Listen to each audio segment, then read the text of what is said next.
Hi there, Placido. How are you doing today? Not that great, actually. I just can't stop thinking about Santiago again.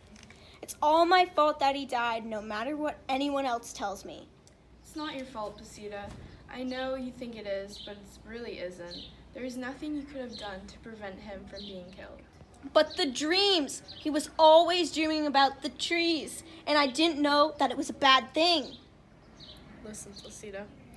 I know you have a well-earned reputation as an accurate interpreter of other people's dreams, but that doesn't mean you're always right and always responsible for inaccuracies. It isn't your job to protect everyone at all times.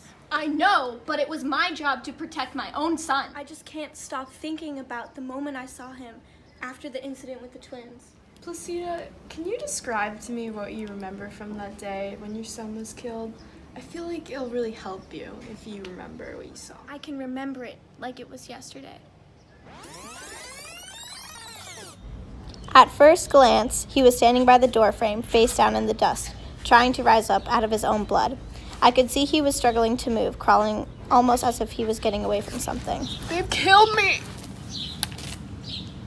I know this has been awfully traumatic, Placido, but there's a point where you have to move on. It's been 25 years since he's died, and you have to accept the fact that he's I gone. understand, and people keep telling me that, but I just can't forgive myself.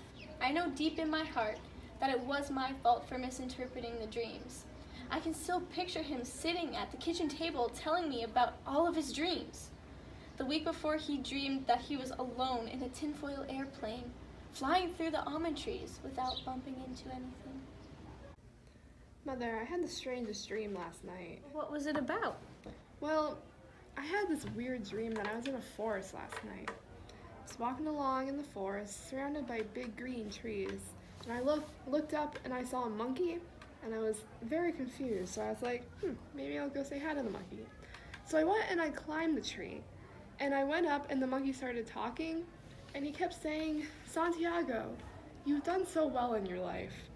And I was like, "What do you mean, monkey?" And he's like, "Well, you've had such an honorable time in this world." So why do you think the monkey said you were honorable? I think the monkey was talking about and saying that I was honorable because I've been living up to my father's legacy.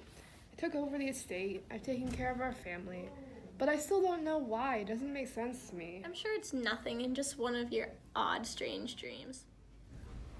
Placido was tossing, turning all night, but she always tells me that she hadn't noticed any ominous augury in those two dreams of her sons or in the other dreams of trees he described to her on the mornings preceding her death. I've seen you made some great progress. We'll visit next week and talk more about him being honorable. Yeah, he was such an honorable man. I just don't understand why anyone would do this to him. It's my son. Ooh.